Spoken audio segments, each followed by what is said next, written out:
this video, we strive to remain spoiler-free, discussing only story and plot elements from the books relevant to what has occurred already on the show. Boldness is all. Welcome back to What the Adaptation. We're the channel that reviews adaptations from one format to another.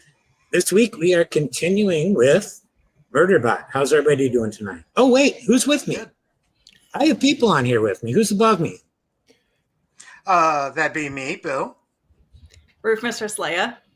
I am Olver's ears. And Sorry about tonight, that, guys.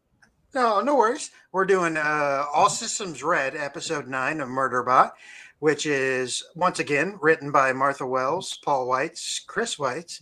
This one directed by Roseanne Liang. And what did everybody think? It was terrible. Really? No. My favorite episode so far. I'm not going to lie. Oh, really? Interesting. Yeah. I'm bordering on that. I'm bordering I on wouldn't that. say my fave, but it was good. Yeah, it was Now, definitely. Mitch, you just started MURDERBOT, the book and the show, this past week, right? That's right. How are you feeling yes. about it so far? I was. I thought the book was a fun read. I didn't really pick up on the fact that it was a little tongue-in-cheek for, the first 30, 40 pages. After that, I went, oh, okay, I see what the author's doing. So that took me a little bit, I will admit. As I've mentioned to others, these episodes are painfully short. Yeah. Yeah, unfortunately, but I will say on this episode, I thought it was going to end as they were falling because they go to black. And it's kind of how they've ended every single time. And I literally just went, fuck! And then it continued. I was like, I love okay, that shot. okay. Yeah. I love that shot. Yeah. Yeah. I'm not going to lie. That says so much about these two characters. I got a little choked up, and I know what happens. And I'm Yeah. like, oh. They pick a point to end at. Don't matter how long it takes to get there. Good point. Mhm. Okay. Yeah, I've been overall, I've been extraordinarily happy with this show. And this episode was a lot of fun, even though there are some interesting little reversals, but they aren't like consequential.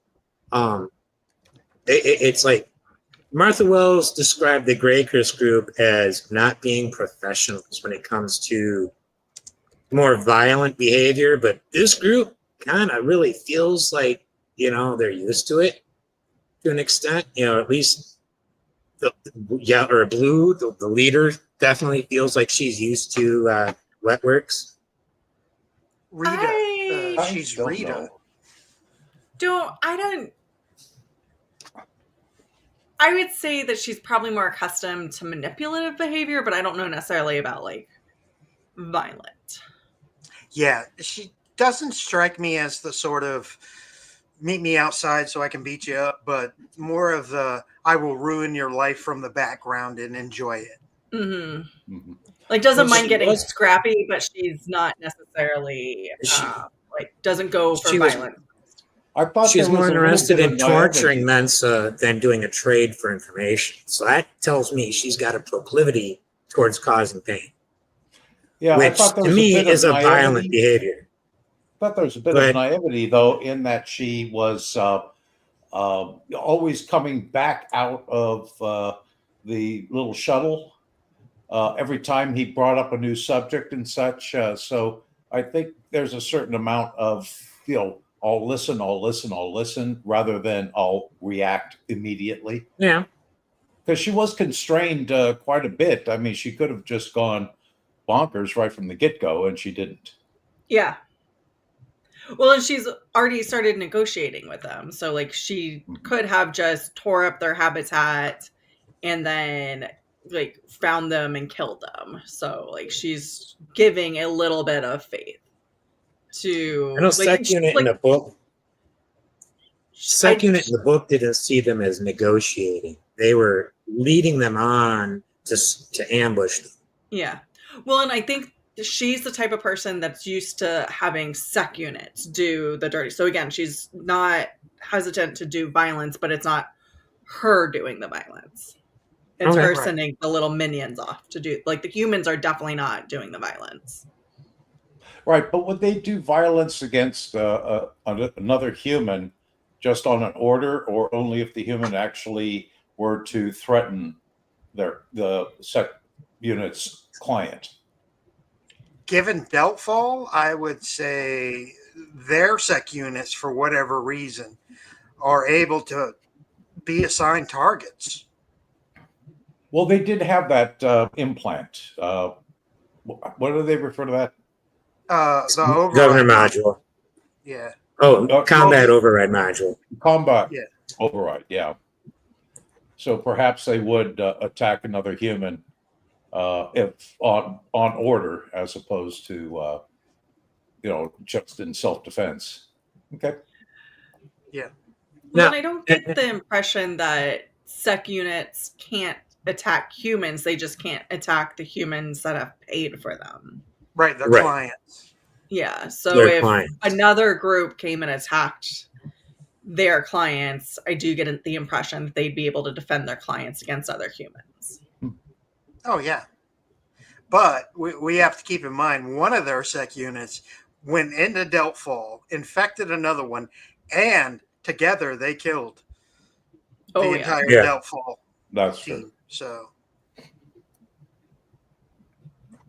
And you know, Now, if a human were to join, do they need to be registered with the sec units in order to be considered part of the client? I mean, I wonder what the process would be. Simple order, or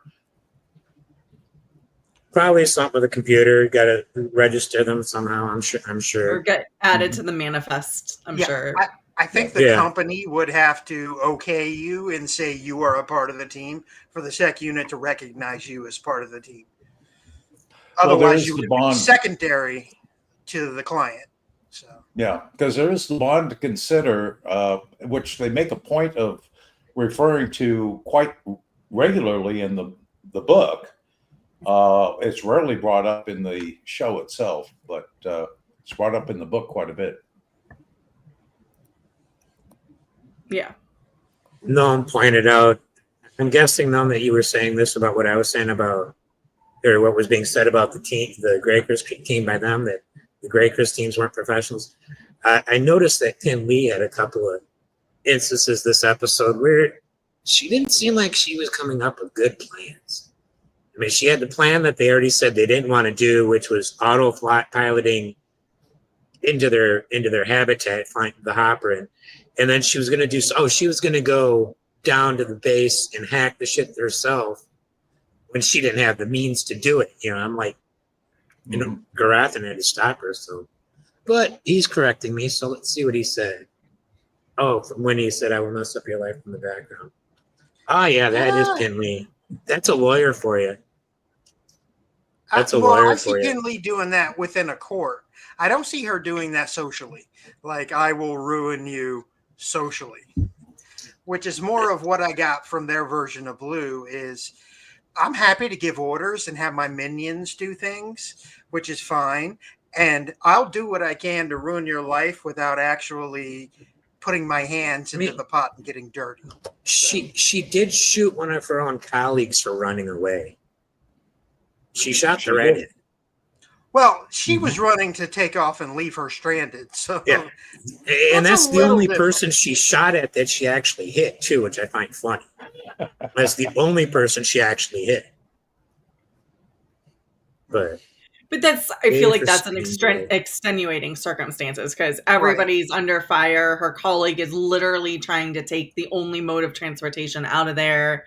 I'm guessing that they know that shit is getting bad. So it was taking her right out of there. There was still the reservation ox hopper there. Memphis hopper. She brought in the hopper. So it wasn't the only transpo out. Soon going to be useless once that probe goes off. Or the, what's it called? The beacon. Speaking of which, the beacon. One thing, my one, and this was my big complaint about the episode, but you'll see how small it is when I actually say it.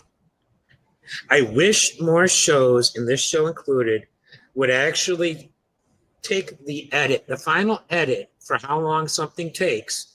And when they say there's a minute until it explodes, have it be a minute. Or if that's not a minute in time, like it actually was 2.5 minutes, why didn't they just have Pin Lee say 2.5 minutes? They did it off screen. She was not on screen when she gave the time. It could have been an ADR line.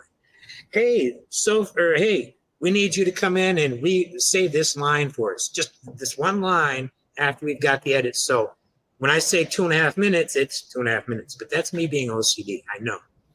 But That's because nobody irksome. is as pedantic as you are. Yeah. It's an OCD. There's only so many minutes in an episode. You can't just wait around for 2.5 minutes. Yeah. But they did eat 2.5 minutes from the time she said it launches in 1 minute. It was 2.5 minutes. But I think I've seen one or two shows that time things out. Oops, like that. I don't think it matters to the overall story. Yeah. No, but it's just it's one of those little weird things that sticks in my head. I'm like, and like I said, that's the biggest complaint about this episode I have. Well, never watch Dragon Ball Z because Planet Namek is about to explode for like 8 weeks. 8 weeks. It's about to explode in 5 minutes. So, never watch that. I've seen how it takes 5 minutes for a character to fly across the screen to attack the enemy in that show. So, at least that's what it felt like when my friend had it on one time. It just not my thing. So, who do you think was the standout in performance this episode? Skarsgård killed it. I mean, everything from his plan, his secret plan within his plan. The whole Sanctuary Moon thing was freaking hilarious. Oh my God, that was so funny. Diving off a cliff. His death, or quasi-death, we're not sure, was so touching that it got me choked up, and I know what happens. Also, him being good at small talk, and it's just like, God, that so uncomfortable. So where are you from? High fives, or whatever. None of your fucking this handshake, clasped hands, or something like that. Clasped hands. That was so beautifully, painfully awkward. Oh yeah, perfectly. I loved every drawn out second of it too, because it was just the way it's supposed to be. Now I like the actor who's doing Gurthan. Garathan, yeah. David Desmalchin. Desmalchin, yeah. Is that how it's pronounced? Desmalchin? Okay. Yes, sir. Particularly, I mean, he does a wonderful job throughout, but right at the very end, where he and Pin Lee are hugging Mensa, but he's looking at our sec unit, just that look, I thought that was just brilliant because he was expressing so much emotion for a character that he doesn't like, doesn't trust, has concern for. I thought that was really, really good. You could see his opinion changing in that instant without him saying anything. Yeah. I got a little teary-eyed when I saw that look on his face. I'm like, oh man, that really hit home.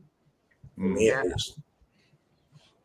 I've got Desmalchin up there as my number one for the episode. You know, he's my number two. Noma Dumaswini is always good. But yeah, Skarsgård, he's. I really hope he's getting a Best Actor in a Comedy Series nomination this year. Which I think is part of why they kept it to a half hour, because I don't know if there's a time limit on comedy series, but we do seem to have a tendency in the United States, at least, for comedies to be half hour long. So I don't know if there's any actual Emmys rules on length though, but most of our comedies are half-hour No, shows. that's not true because like Veep is, I believe, is an hour long and it got nominated. So there are comedies that are hours long. Yeah. Was Veep an hour? I thought Veep was a half hour. Maybe I'm confusing that with something else, but that was the one with from Julia Louis-Dreyfus, right?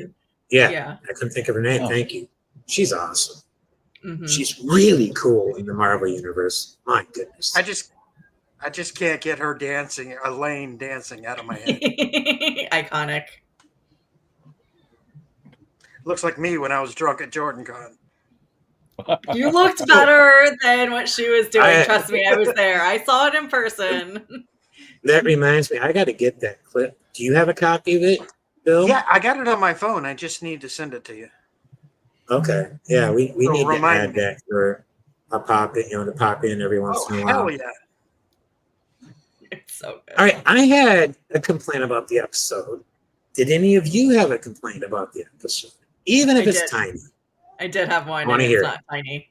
It's actually the scene right behind you. The way that they have Mensa positioned over Alexander Skarsgård, her face would smack right into the ground and she would die immediately. So like he is not stopping her body from the blow. And this like when I think they're also doing it from way higher than it indicated in the book. So like that distance of falling would cause, if not death, catastrophic damage to her body. Oh, yeah. And then, and again, like I said, her face, so where it is right next to his, would just smack right down onto the ground and crush her face in. So yeah, and she also has her arm wrapped around him too. So yeah, so her arms arm would be crushed. would turn into jelly. Yeah. Yeah. Okay, but as a sec unit, he would know the height he's at. He would be able to quickly calculate when impact was coming. At the last minute, he shoves her away. She goes up a little. He hits the ground. He breaks her And then fall. catches her.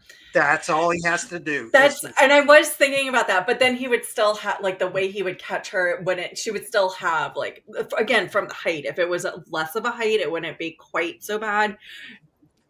It's a little pedantic, but because I did think about that too. I was like, he could push her away and then catch her, even though he's like partially broken. But that would explain the injury to her head. Yeah, she would land. She's got a broken nose. Yeah, she's definitely got a broken nose. There's a gash she would land across. differently because he pushed her away. She wouldn't land exactly like we see her. So. Which is probably why they didn't do it on screen, because then it would just look stupid, like trying to show the physics of it. But, I do love this shot, though. The shot for me is more of an emotional thing, because, like you said, he's hugging her, but he's trying to save her life, but it's there on so many levels. I really like the shot, and I think it's the best shot of the episode, personally, but. I understand what you're saying fully. Yeah. I actually think even without the face thing, she probably would have died from that fall. Landing on top of him was not cushioning enough, I don't think. Yeah, like Noman Garden says, he's not a pillow. Yeah. No. Sec units aren't very pillow-like. No. Not just that, but I mean, at some point when you're making a show like this, the rule of cool is going to take over the rules of physics. Oh, of course. You of have course. to. You have to. Especially in science fiction. Fun science fiction. If it's too serious and straight to the science, it gets a little boring. In TV, at least. Very Asimov, like step by step, beat by beat, and processor by processor is. Yeah. And like, and I know this is every single show does something stupid like this, and it's just but like, you asked what complaints are, and this is what my probably complaint about this episode. Yep. Mitch, what was your complaint? I don't have one for this episode. I thought all of the interactions were well done. I mean, Pinley and Garothlin were just great together, going down to the Gray Chris settlement. we didn't see much from oh God, what's the character's name?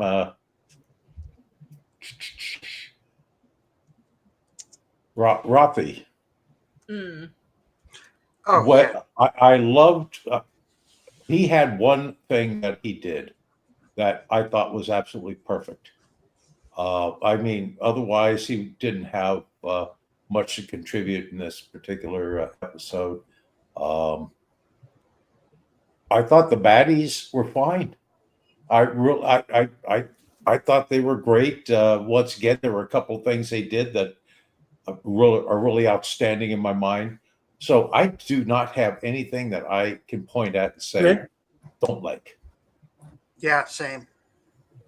All right. Have there been problems you had in previous episodes this season so far, though? Other than the length, other than the painful length.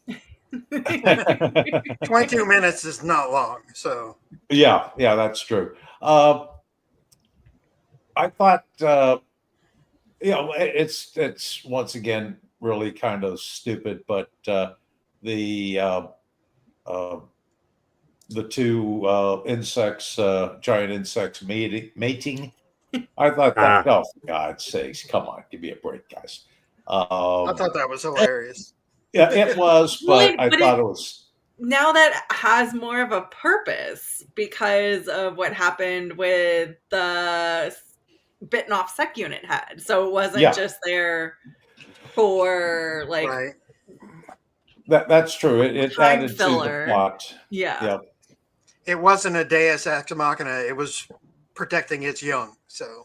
Yeah. Well, yeah, and again, like it had a follow-on contribution. So like Sec Unit took the head and used it as a distraction to kind of help his cover story as the rogue Sec Unit. Mm-hmm. No regard and say the only problem I had was the head. Gray Chris may not have been able to recognize the second unit, but the other Sec Units would. Do you agree with that? I don't think so, because they make a point that when they're in transport, they do not communicate. They always wear their shields. He was in the transport with them, and he found it awkward that they weren't talking or doing anything. So he was comforted by the fact that they weren't. But then when he like bumped into them and he said sorry, he's like, "Oh my God, what did I just say? Fucking humans infecting me." Yes. Yeah. With an empathy virus, I'm like, okay, we could use that virus here, please. We've it. Yeah. The Canadian kindness. That would help. I'm looking at my notes here.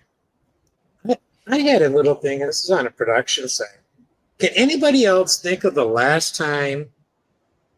I mean, there's a trope in movies and TV of always giving teams colors, giving a uniform of some sort, and we get this on the show where the Gray Chris team is blues, is all in blue, while, our good guys are in that tan and orange. When was the last time you saw the bad guys in blue, other than bad cops, but the last time the fictional characters in blue were the bad guys? I don't know. They're usually depicted in black. Black or red. Or red. Black or red. Or black and red. Blue is usually the good guys. It seems to me in a lot of things, and that's probably an American thing because, well, no, American. It's a Superman fixation is what it is. Think so? Okay. Yeah.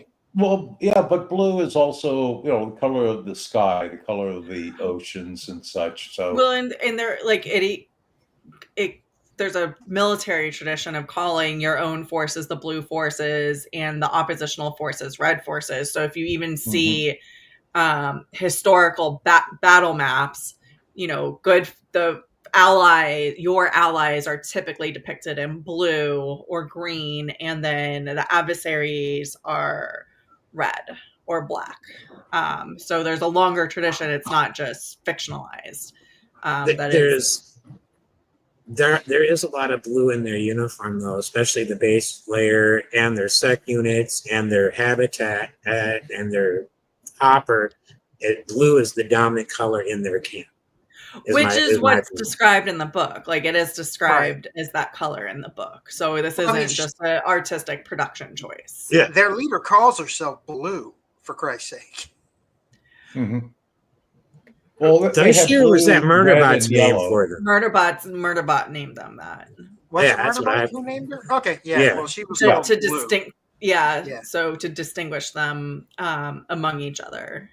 Well, and if you think about it too, blue, red, and yellow, those are also common colors in the Star Trek universe for officers. Oh, good catch. Blue, red, and yellow are the primary colors. Yeah, I hadn't looked at it that way. Yeah, the red shirts, of course, are the ones who always get phased. Don't do that. Glenn will spend 20 minutes on an essay on why that isn't true. Next topic. He will spend 20 minutes on why that is factually not true. All right. It's not. I'll just leave it at that. It's a myth. Thank you. I have a shirt that says, "This is my lucky red Star Trek shirt." That's how I know. Don't. Okay. So, what was your favorite moment in this episode, or line of dialogue, moment, scene, if any? Anything that really stood out for you? Penley's reaction to bringing the guy with a wrench was freaking hilarious. I'm not going to lie. It made me laugh more than any other scene. So, I have a question about that. Are you okay? No, he's not okay. Yeah. Was that silver coming out of his mouth? Was that it was just foam. It was foam. Just foam. Okay. Yeah, it looked like he was seizing, which is what would happen if you struck somebody in the head and there was brain swelling. Yeah. It would cause seizures. Yeah. I didn't she notice. She caused some serious brain injury. I didn't notice it on my first watch, but the second go through, I was like, wait, what's coming out of his mouth? But I kept distracting myself, so I wasn't really watching it. He might end up being better off if she did kill him, because otherwise he might be the surviving member of the Grey Chris team, and everything is going to come down on his head. But he's also brain dead. I don't think he's going to be in any state to take the blame. Yeah, for his sake, probably hopefully not. I have a feeling the way that the corporation runs, it won't be the individuals; it'll be whatever entity Grey Chris is attached to that takes the brunt. Not to get into the books at all, but Yeah, I know. I'll say this. As many times as I've listened to the last 45 minutes of this book, I always keep everybody else I know in the Wheel of Time community always says they get confused at the end of Eye of the World. This book somehow always scrambles my brain. But watching it on screen has actually helped me put it in what happens better. Because seeing it from Sec Unit's point of view, you miss so much of what happens. I mean, there's a lot of period of time here at the end in the book where he's out, presumably. Yeah. Okay. Well, and he's catastrophically I was never sure. Yeah. I wasn't quite sure exactly what had happened to the Grey Chris team until I saw it on screen, and then I'm like, go back, listen. Okay, now I know it's not complimented. It's just sometimes I have a brain fart. This book made me have brain farted every time I tried the end. But it's such a short book and it goes by so fast. There's a ton of information. And I know I was just completely and utterly fascinated by the book when I was listening to it the first time. But also it was one of those what the fuck just happened in this book? Yeah, 100%.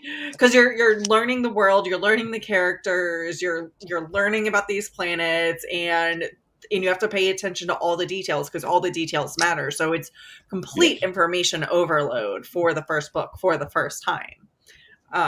The second time through, when you have a sense of the world and the characters and what's going on, and not having to be what is the mystery of all these people and places, it's much easier to digest. It is definitely Yeah. a book that needs a second read Oh, yeah. after you've done the other books. I think a part of my problem is I've listened to it too many times, and my brain has become comfortable at the sound of it because it's one of those. I like to listen to audiobooks that I've already listened to before as I fall asleep. So I think Me my too. brain is going, "Oh, hey, I've heard this before. I can shut down." And then I find myself not paying as much attention to it as I probably normally. So having heard it so many times.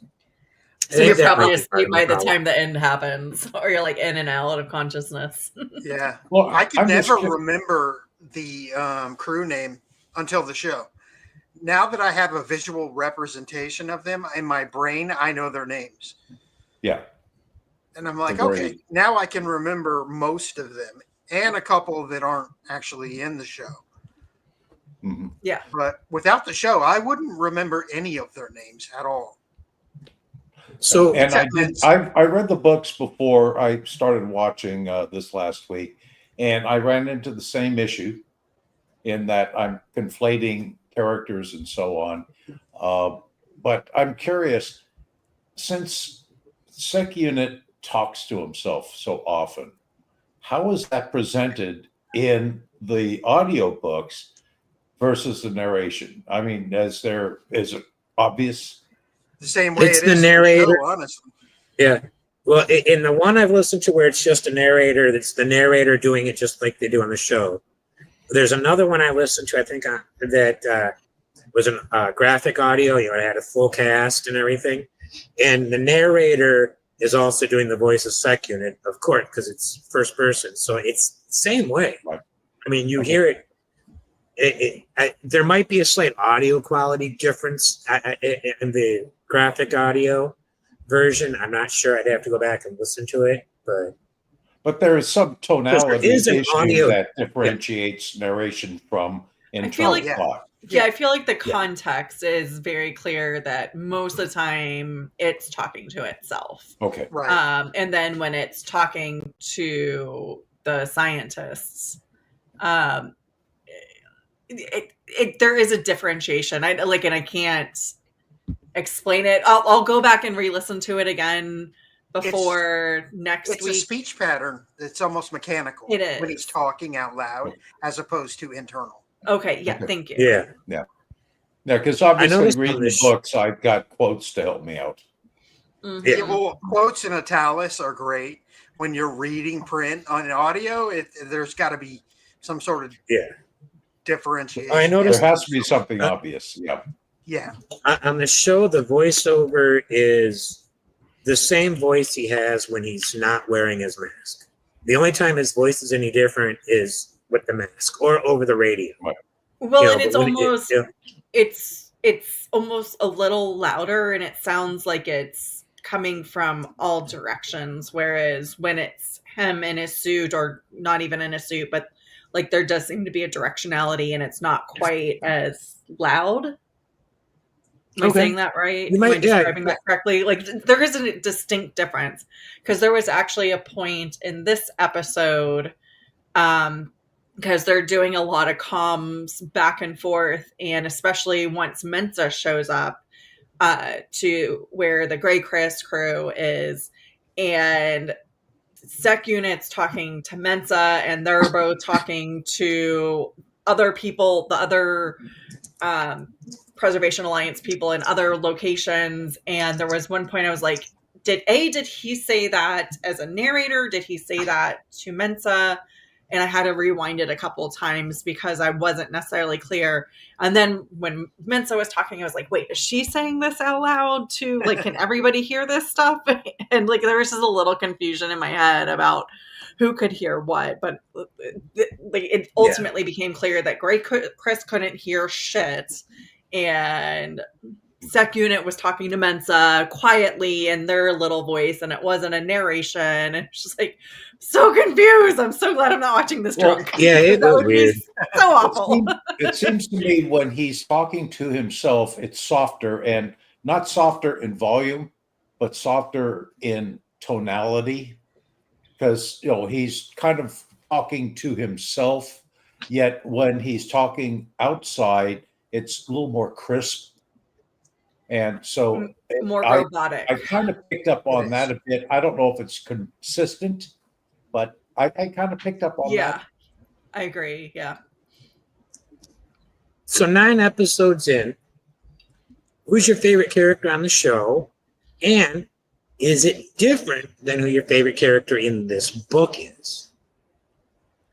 It's definitely different than my favorite character in the book. Penny, I think, is my favorite in the book because she is badass, and I'm very fine with the decision on the show to make all the scientists a little bit more quirky and, lovable. And I do believe that they are smart technically and professionally, but they're not quite as competent in the show. But in the book, she's a freaking badass. Yeah, in the book, she's got technical skills. On the show, she doesn't seem to have. On the show, it's Bardwise. She removes the stuff, but wasn't it Pin Lee who went in and pulled the stuff out? She's a lawyer. It was still Bardwise in the book. But she did something technical. Penley has a lot. There's a couple of things in the books. She's the one that thinks through a lot of the problems and kind of puts 2 and 2 together about. She's very analytical, like a lawyer, which is why they made her a lawyer. And wasn't she very keen on getting consensus as well? Yeah, oversight. I thought she was one of those that pushed the whole consensus thing more than the others did. I think you're right. I'd have to go back and double check, but I think you're right. I didn't take specific notes about those. How about you, Bill? I remembered my notes this time. I'm so happy. Who's your favorite? Who's your favorite in the book, Bill? Murderbot. Murderbot, Sec Unit. Yeah. No. We do not use that nickname. We're not getting into that. I didn't hear anything. Yeah, right. Unit your favorite on the show? Yes. I'm a little biased. I've tried to get my son to watch this. My son is autistic, and very much some of the traits of Murderbot, the eye contact and the other things, are very much the way I had to learn with my son growing up, because when he was little, it wasn't a widely known thing. So I feel a very warm, fuzzy affection for Murderbot because he so blatantly reminds me of my son. I'm my oldest. So very understandable. I did think the comment in the show about eye contact, the callback that that was a big go fuck yourself. Like that you know that I have free will, I'm going to say what I want to say. Having trouble with eye contact, are we, Gareth? That was sassy and brutal. It was. My favorite moment in the show, though, I alluded to it earlier when WtA, Errata, and WtA were stuck back in their main unit, and they're monitoring the hub. And Sec Unit is they finally understand what Sec Unit is going to do, and he's talking, and he says, "I copy," and Rothy just goes, "Damn," because Rothy's been trying to draw him out. Yeah, and thought the moment was about to be there, and nope. No, yeah. I thought that was too. I thought it was funny and sad at the same time. Yeah. I liked the scene. I think one of my favorite parts was when they were pressing the button. Roddy was like hesitating to press the button to open up or drop all the security net on the hub, and Birdwatch goes to like hold his hand to like almost to stop, like she's gonna do it, and then Arata. Arata, thank yeah. you, goes and puts her hand on top, and they all do it together. So it's like not a single one of them made it. Like, and this gets back a little bit to they all do things in consensus. So they are all taking ownership of bringing down the security of their hub and the consequences, not knowing what the fuck Murderbot's going to do, because they're like, Murderbot's making some questionable decisions right now. He didn't clue us in on this is not the plan. So, but they all together do that, and it was just like that whole communism that they live under. Like they're all in it together. They're making decisions together. They're doing it together. For better or for worse, they're going to own the consequences of this together. It's not one person's fault. That was just such a beautiful moment.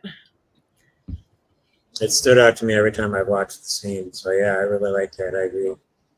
Well, thankfully we have premium entertainment for our Murderbot to absolutely plan for.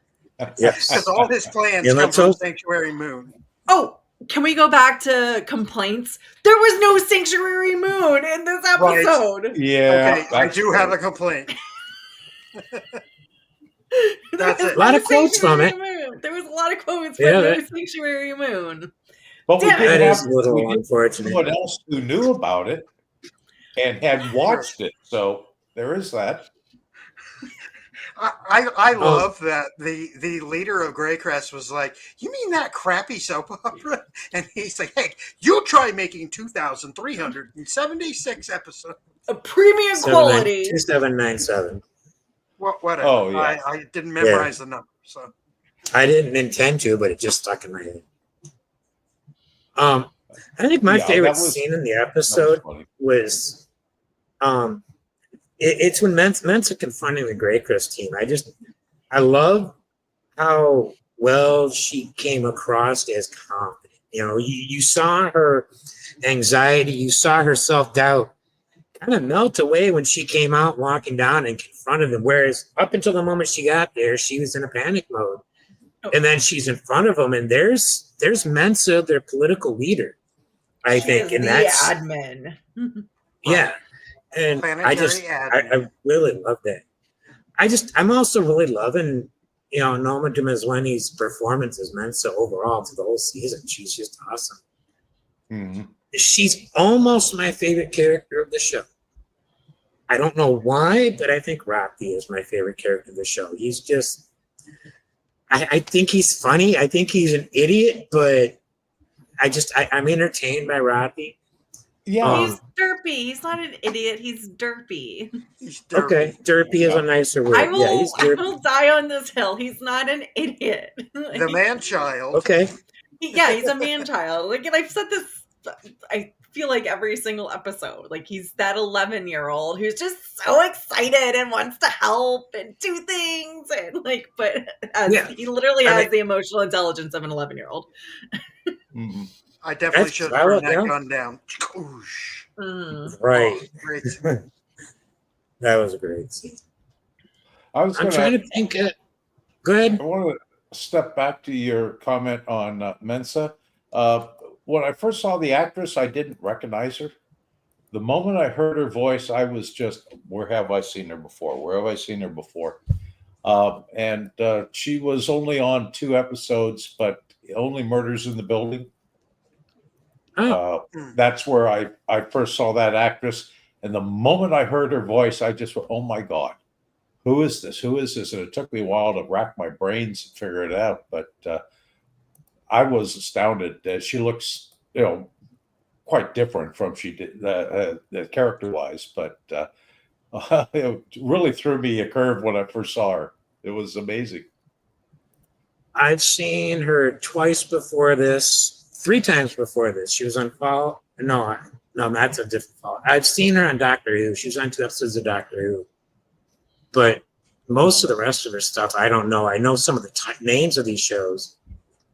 I'm looking at her IMDb, but the only thing I've actually seen her in was the Doctor Who stuff she did. Who was she in Oh, she Doctor did two Who? appearances.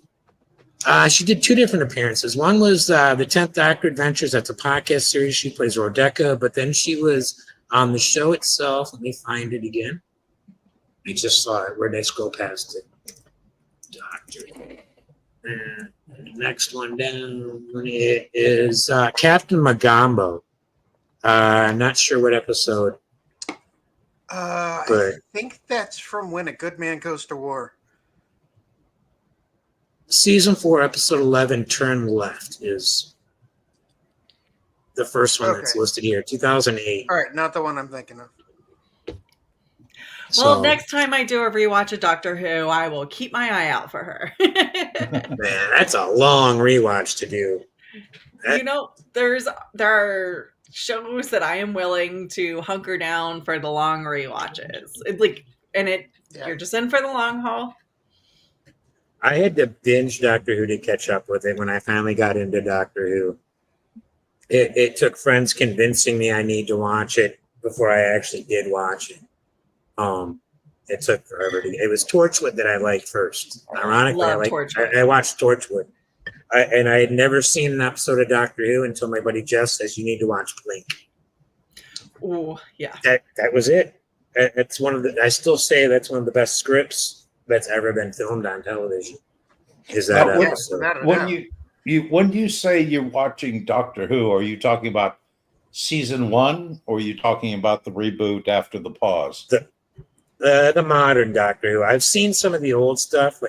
I've watched series 1 with the original, but not much. It's really hard to watch.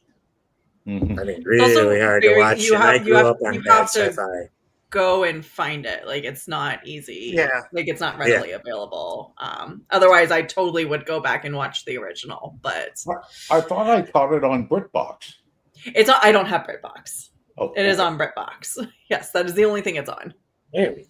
But anyways, that is a different show for a different time. True. My favorite character in the book is definitely Suck Unit, though. None of the characters in this book really stuck with me, except the name Mensa kind of stuck with me until I was getting ready to do this show. And when I reread the book or re-listened to it, I had forgotten all the names but Mensa. Well, because Mensa is the one that he's constantly talking to and talking with. So a lot of them are kind of secondary, tertiary characters. Yeah. And I can't think of other than the name Art, I couldn't tell you a single name from the rest of the series. That's how bad my memory of it is. I mean, I know I read in my head because it's the name of that IQ test. Yeah, same. Yeah. I was like, I was like, wow, is this supposed to be a little bit too much of hitting the nail on the head? I think so. He was the only human that did not outright annoy the hell out of Murderbot. So I think at some point sort of began to form something of a connection. And I think that, never mind, I can't say because the last episode is well, because in the books, the communication is more of a readout, and I can't in my mind I kind of see it going on your screen down your eye. But so it's not comms the way that they're doing it. They're speaking into comms, a la Star Trek or Star Wars or insert futuristic show space opera here. Yes, exactly. So it's more of a they've got some sort everybody has some sort of augment in their head where they're able to receive data and they're basically processing it. They're not augmented the way Garathan is. Anyways, he specifically does one-on-one communication with Mensa in the books constantly, where he's ignoring the rest of everybody and having kicking over information to her constantly. So she's able to make decisions quicker and better. So as the leader. I feel like it was as the leader, but he also like somehow just innately trusted her. Yeah. Yeah, I think he recognized. I think there are a couple of things. First of all, I think he recognized that she was she was less emotional than the rest, which would immediately be a positive for him, or for it, but him. The second thing is that he was learning from her empathy. And I believe at the very end, that's probably why, he put his life on the line for her, is because he had picked up that empathy. And he had even said as much about, sorry, I must have been infected with empathy from my clients. Yeah. So I think those two things, the fact that she is a serious person and she shows so much empathy at the same time, I think those two things are what attracts him to her. Plus, she's the leader, so he's the one he's going to fundamentally communicate with. But regardless, I think there were attributes that she had that he appreciated. Yeah. So that's my take on it. Yeah, I can agree with she's that. She's a very comforting maternal figure in a lot of ways. I mean, she's got 1 million kids. I mean, 7, but 1 million kids, Mm-hmm. Well, I mean, that is the line that they say. It is. That's why I'm laughing, because but it's so funny. Yeah. But she's got 1 million kids, or 7 or something. I don't remember. Yeah, but that really does kind of personify the Mensa we get throughout this season, throughout this book, She's a great character. These characters are all pretty amazing. Was there a worst actor in this episode? No. A bad actor? Not even the Greg Chris guys?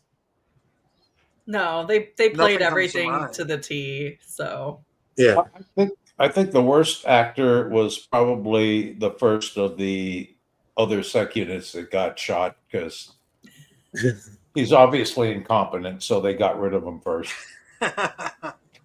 Yeah. Speaking of the sec units getting shot, the first 2 times I watched the episode, I totally misunderstood what happened when he was transferring all the files.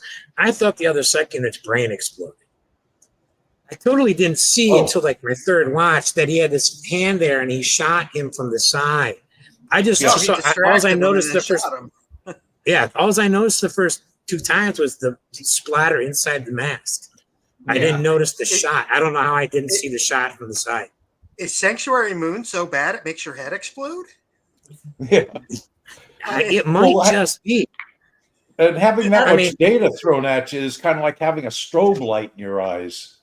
Yeah, I mean, 2,797 episodes of Sanctuary Moon uploaded to your brain in one shot. That might cause an overheat, which would cause an explosion inside the skull. So I don't think they have too many augments in their brain. I don't know. That would be interesting to figure out where the data core is held, because we see that our Murderbot sec unit has half of his body carved off. I do feel like there's some sort of data core storage in the head. Yeah, I think it would be where the heart basically is, the upper middle. It's the most protected. So yeah, is it though? Yeah, the torso is that's also where people are more likely to aim, because it's center mass and a larger target to hit. That's why he has heavier armor on the chest than he does even his head. Yeah. I feel like that's where a lot of the body, like the mechanical body functions are, like the heart and the lungs are. Let me point out in vital units. Sec unit points out he shot himself in the chest, not in the head, because I wasn't trying to kill myself. That implies something very vital is up here, even on a sec unit, compared to the chest. His brain? His processing unit, the brain. So and that's probably where a lot I of didn't the say memory any is stored. augments. I said I don't think he has a lot of augments in his brain. Okay. Otherwise, as Noman Garden pointed out, the minute he held out that sec unit head, the other sec units would have scanned it, realized the hardware inside of it, and went, that's a sec unit. They would have known right away. But So if it wasn't too pinging, much. it would just be a. They would still It would be recognize very- hardware in there when they scan it, though. Well, depending on the Probably. level of scans they can do, yeah. I mean, if they have to ask by pinging, then obviously no answer would mean. Well, And there's the I would fact that assume from do a we threat even know level. that the others? I would assume from a threat level that they would not scan it because they would. What I would assume from a security point, I would scan it for something like a grenade or something explosive, not like does it have some sort of hardware. And so like if they don't detect ordnance, because that would just be the only security threat. Otherwise, it's just a head. And maybe it when he Murderbot had said that it was an augmented human, so an augmented human would have some sort of hypothetically some sort of hardware in its skull. That makes sense. That's true. No, I don't know if I'm stretching this too much to justify. I'm not even. That makes I was sense. wondering whether they would actually even scan it. But as you point out, they might scan it for like a weapon, like an explosive. But Well, here's the Because thing. they're doing constant threat updates, like constant If threat you updates. find anything inside of the head, you have to wonder what it is. I've run X-rays at a courthouse for over 20 years. Trust me, you find anything that's out of the ordinary, you immediately go, I need you to open that bag so I can see what that is. I don't give a shit what it's shaped like. If I can't identify what it is, I need to know what it is, period. I also wonder how much autonomy the Grey Chris group has given them to make recommendations. Because if maybe the sec units do recognize it as other sec unit head, but they don't have the authority to comment and say that is not a blah blah blah, because the humans would just be like, shush, you slave. sec units speak when spoken to. I think they may have used some sort of override program on their sec units where it didn't disable their governor module, but it does make them sort of have to take orders from them and them alone. Well, like that is what the company does, is like the sec units have to take orders from their humans. Right. I think Grey Chris had a way to make their sec units do that with them specifically. Yeah, of course. Well, yeah, the override, because they also think that they can wipe. No, that was in the book. Yeah. So the that makes, I know what you're talking about, but yeah, I know what exactly. This is something I thought of. Well, I have a question about the head first. Did anybody get a chuckle when he tossed the head away and then it just rolls downhill? I really wonder, because he threw it, and I wonder if it was supposed to go off screen, but he didn't throw it right, and then it rolled down, and they just kept going. It did have an ad lib feel to it, the way it sort of. It did. Yeah. So. Because it does look like he tries to throw it off screen, and then it just rolls back down. It was hilarious. I chuckled. I actually chuckled. It's not Anybody my else got favorite anything? scene, but Yeah, I go love for it. that. Anybody else got anything they wanted to bring up about this show, this book? No, I'm Any looking forward questions to about- the final episode. Oh, Do you guys have any ideas, maybe what sec unit wanted to say when he said I copy instead, but just couldn't get himself to say itself to say it? I think sec Everything? unit to some extent is starting to as I said, that there's that empathy thing that he's kind of picked up. And I'm wondering if he is, if he's starting to fight his feelings somewhat.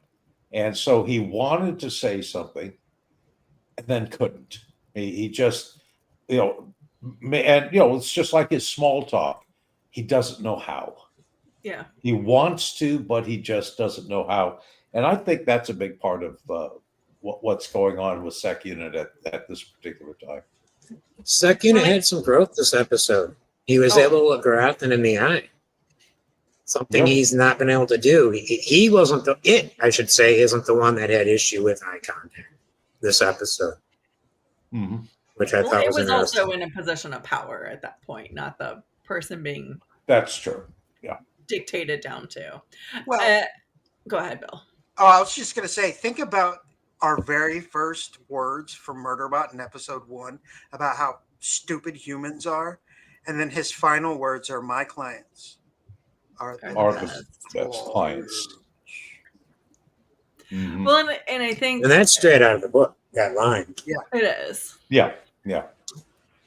I think getting back to the question of what was he going to say, I think he was trying to, I don't think it had yet really internalized the thought of my clients are the best clients. So it was still struggling with, maybe they're not the worst. So, and in this moment of it, knowing that it's going to impending death, having, all the things, say the things that you meant to say all along. And it still didn't know that. But as it was falling, it came to that realization. There is one more thing I wanted to bring up, Glenn, since you asked if there's any parting thoughts. The plan at the end, what was presented in the show versus what was written in the book. I think, what was written in the book pretty much occurred as it should have. There were, some things that didn't go right, like he wasn't expecting to go to the beacon, but that occurs in both versions and such.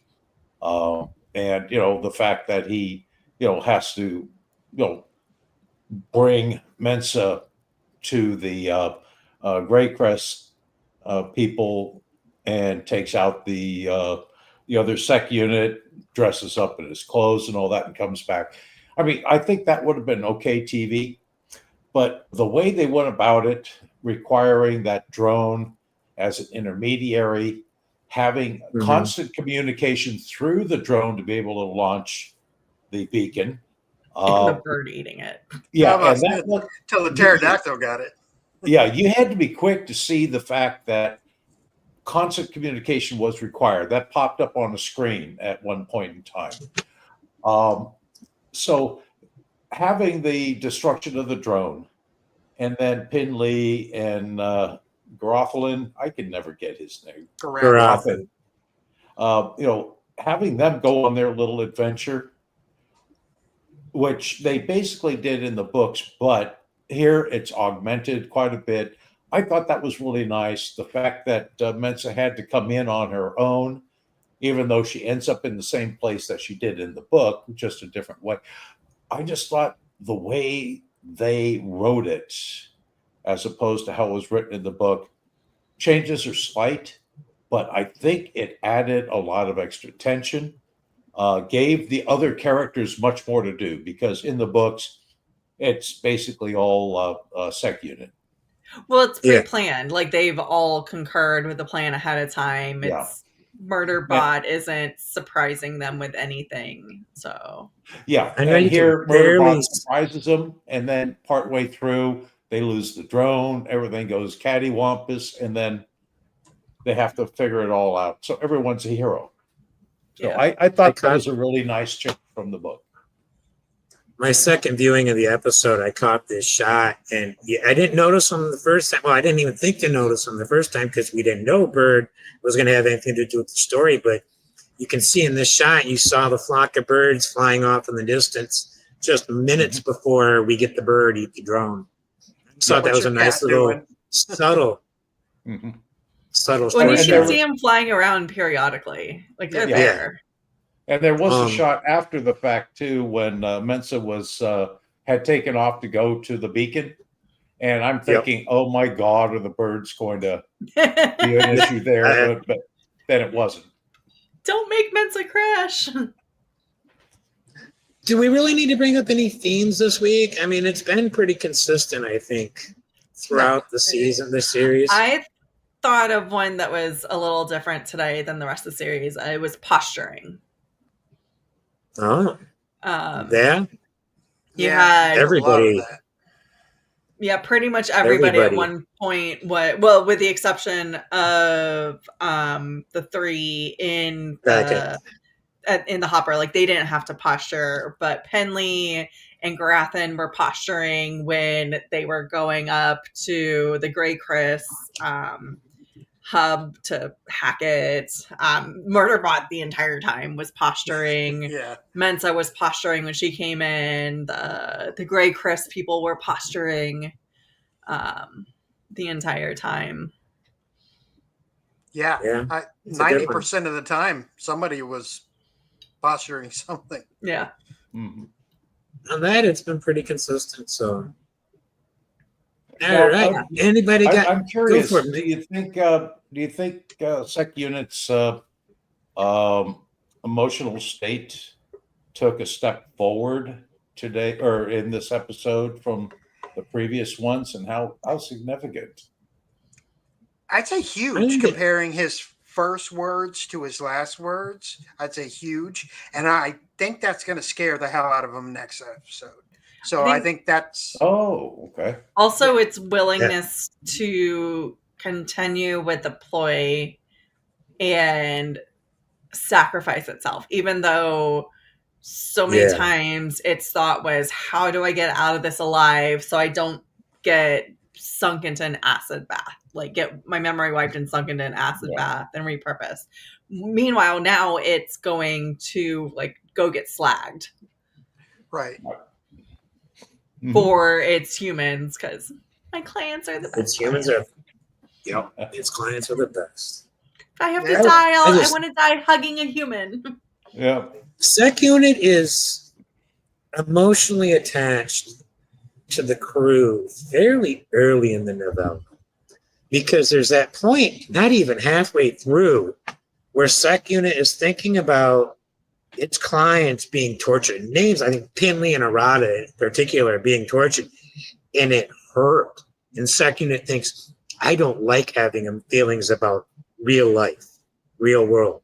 It only likes having feelings about fiction. Sanctuary. And and or the Wheel of Time. I mean, insert your own. Yes. Mm-hmm. The Wheel of also Time. This gets back to Murderbot is a perfect allegory for an extremely autistic person. So like meeting new people, coming to terms with these emotions, processing these emotions, it has to go through a lot of steps to get to the point of trust and like not even expressing themselves, but just like realizing how they actually feel and be like, oh yeah, I guess this isn't the worst. Also, in the way he has to act out, because or at least my nephew's I have a autistic nephew, and he always acted out in a particular way, and you could see it building up. So with Murderbot, I think there's a degree of that. It's not quite as obvious, I don't think. Well, like autism is a scale. So this one is where Murderbot has boundaries that it's operated under before, and so like it's comfortable within those boundaries. Right. Mm-hmm. And again, like it's like Murderbot tries to just Murderbot. Like it tries to just sec unit. So it's like, I'm comfortable within these boundaries. I don't want to make eye contact. I'm going to go put my face up against a wall when I don't feel comfortable. I'm like, I'm going to go check the perimeter. Like, how many times does Murderbot just want to go check the perimeter? Like, it's a thing. They're like, there it goes again, checking the perimeter. Like, funny you should say that. The next episode is called Perimeter. I know. Oh, great. He does it because Mensa doesn't allow him to smoke in camp. Mm-hmm. He has to go smoke outside. No, that's why you would do it, Glenn. Yeah, you're right. You're right. Big difference. But yeah, but it's like it's not, there's no perfect allegory for autism because autism is all it's over So the varied. place. Yeah, it's Yeah. everywhere. So, but it is that's why I said it's an allegory for someone with autism. And I think it's one of the best allegories that's, the modern day allegories for anything that I've seen in sci-fi in a long time. Oh, You know, 100%. it's just, this series is the series of books. It might not seem like a lot after the first book, but it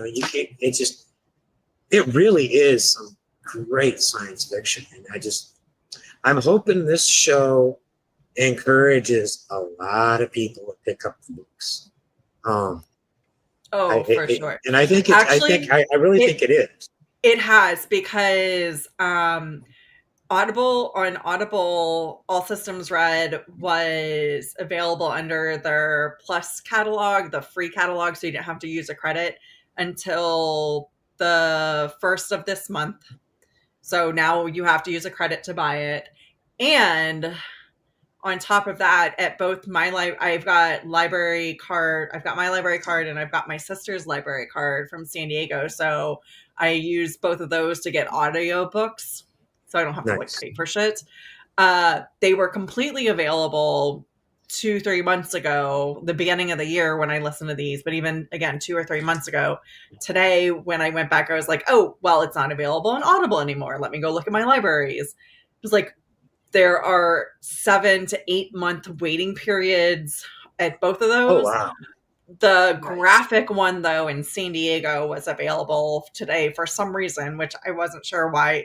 I don't understand people. But anyways, I was like, oh my gosh, got that. So, yeah, so it went from nothing to month-long waiting list at libraries. Sounds like it's doing its job. Yeah, for sure. Well, I will say that I went to my library, and it's actually a county-wide system, and there's 8 or 9 different libraries, and they're constantly swapping books from one to the other as requests come in. And I had to go to 2 libraries to pick up the first and the second books. Wow. Because so many of them were out. I've got my reservations in for the 3rd and 4th, so there does seem to be a certain degree of interest, and it just might be because of the series. I hope so. Both are excellent quality. Wanted to have an announcement. We opened it last week, actually, but for the longest time, WtA Adaptation and Bill Mines Channel Non-Trustable Half-Life has had a Discord server that we've kept for our guests and all that. We've recently opened it up. There's a link in the description if you want to come join. Some of the people here in chat have already joined. Looking forward to seeing more of you in there, so come on in. Thank you, Leigh-A, and thank you, Mitch, for coming on. Mitch, this was kind of a last-minute thing. We decided earlier this week to have you on, so thank you for coming on. Glad you're cutting up. Thank you guys at home for watching, especially you, Noam, keeping the chat going, having your own chat there, however you want to look at it. It's appreciated. And thanks to everybody else watching at home afterwards. Please hit that like button and hit subscribe. That would help a lot. Thank you for watching. We will be back next week with the season finale. And after that, we're going to take a couple weeks break. And then we've got something special lined up after that.